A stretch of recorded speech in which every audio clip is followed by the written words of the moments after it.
Okay, so my name is Amber Cabral, and I teach people how to be good humans.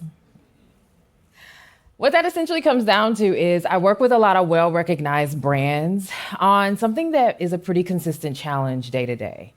And what that really comes down to is how do we help people who are different from one another experience a sense of belonging and support in the workplace? And we've all had that moment. We've been at work and we're like, oh, I just don't feel like I fit here, right? And so I help organizations kind of start to figure out how to make the connections necessary for that to work.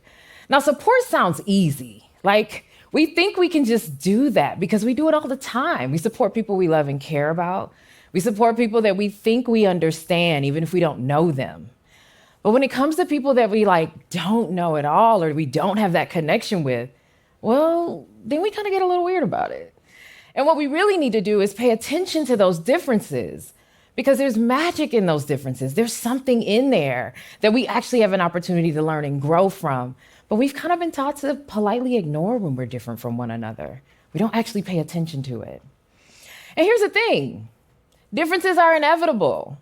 Look around this room. Think about your travel into this room today. You encountered all kinds of differences. We're different backgrounds, we're different ideas, we're different perspectives, we're different identities, we have different abilities, all of it. And it's gonna continue to be that way forever. But we still have this moment where we wanna pull back when differences happen.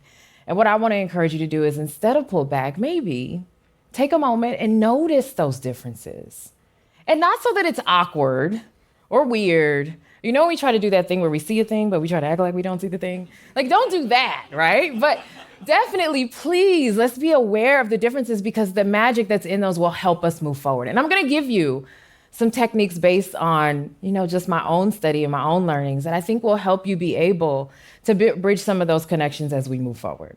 All right, so the first step, there are three, let me warn you, because sometimes we need to know that. All right, the first step is to acknowledge that we all have some privilege.